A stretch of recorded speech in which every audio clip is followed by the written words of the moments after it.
The culture industry, as critiqued by Adorno and Horkheimer in their seminal work, represents a profound distortion of Enlightenment ideals, transforming cultural production into a mechanism of mass deception.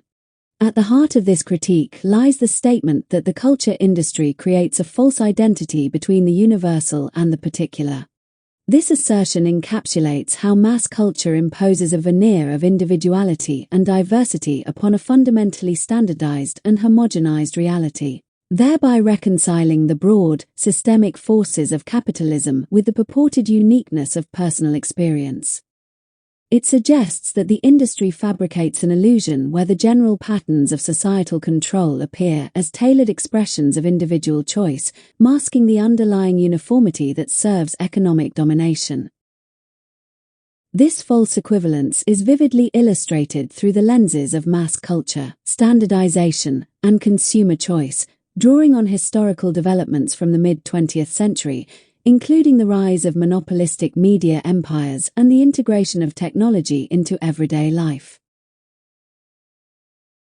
Mass culture, under the grip of monopoly capitalism, exemplifies this false identity by presenting a world where universal conformity is disguised as particular variety.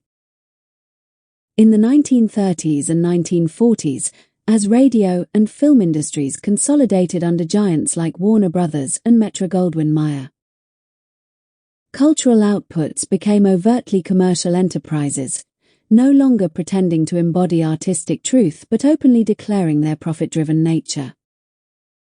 Executive salaries were publicized, reinforcing the industry's transparency as a business, yet this openness only deepened the deception.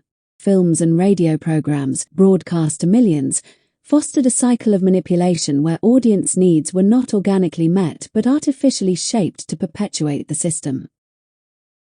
For instance, radio transformed listeners into passive recipients of identical content across stations, eliminating spontaneous participation akin to the telephone's interactive potential. This universal imposition, democratizing access in name only, created an authoritarian uniformity, where individual responses were channeled into controlled outlets like talent contests. Historically, this mirrored the post-World War I economic shifts, where Europe's dependence on American capital accelerated the spread of standardized media, eroding local cultural distinctions. The result was a mass culture that feigned particularity through varied genres like soap operas or jazz, while enforcing a singular formula, turning diverse human experiences into interchangeable clichés. Thus, the universal logic of capital appeared as the particular tastes of the masses, fostering a deceptive harmony that stifled genuine difference. Standardization further underscores this false identity, as the culture industry sacrifices artistic uniqueness to mass production, equating the general efficiency of industrial processes with individual creativity. By the 1940s, technical rationality had become a tool of domination, with cars, bombs, and films alike sustaining societal alienation. Technology, while capable of innovation, was subordinated to economic imperatives, leading to products where differences were illusory. Automobiles from Chrysler and General Motors, for example, were marketed with superficial variations in engine size or gadgets, yet fundamentally identical, much like the shrinking distinctions between expensive and cheap films reliant on star power and lavish production. This standardization extended to urban planning, where post-1920s housing developments, resembling trade fair structures, promoted clean, independent living but in reality imposed control through uniform communities. Older city centre buildings appeared as slums against these new, disposable outskirts, symbolizing how pre-capitalist traditions were supplanted by a standardized modernity. In music and literature, Beethoven adaptations mirrored Tolstoy novel screenplays, with endings predictable and details interchangeable, reducing art to formulaic effects.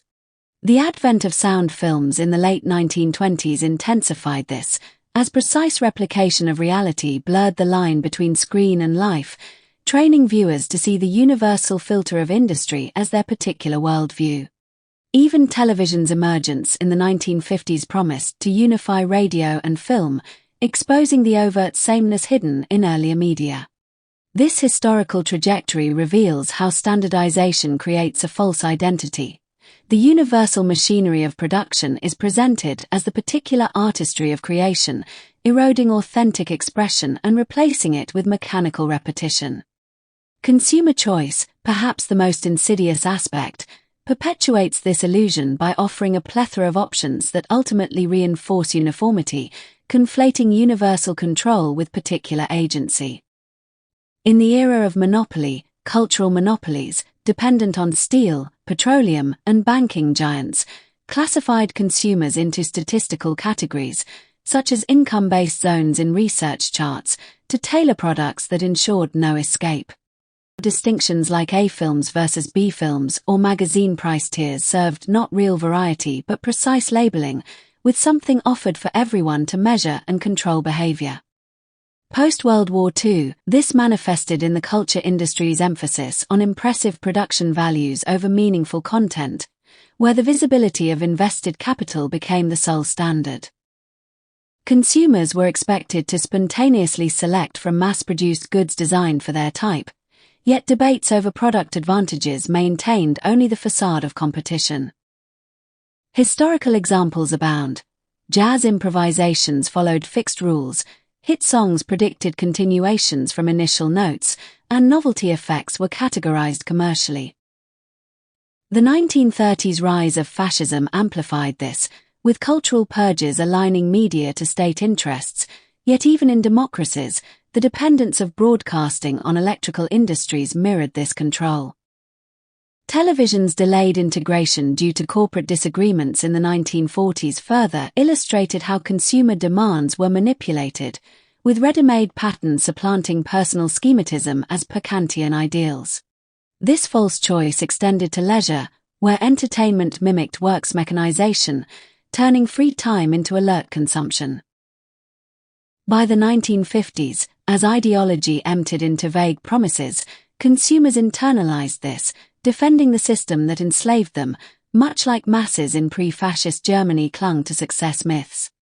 Thus, the universal dominance of capital masquerades as particular preference, deceiving individuals into believing their selections reflect autonomy rather than engineered conformity.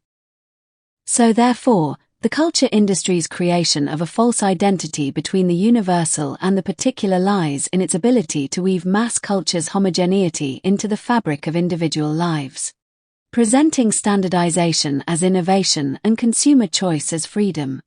Drawing from mid-20th-century historical shifts, such as the monopolization of media amid economic crises and technological advances, this deception sustains capitalist alienation, reducing humanity to passive spectators of their own manipulation. By equating systemic control with personal fulfillment, the industry not only perpetuates inequality but mocks the Enlightenment's promise of rational progress, revealing culture as a tool of enduring domination.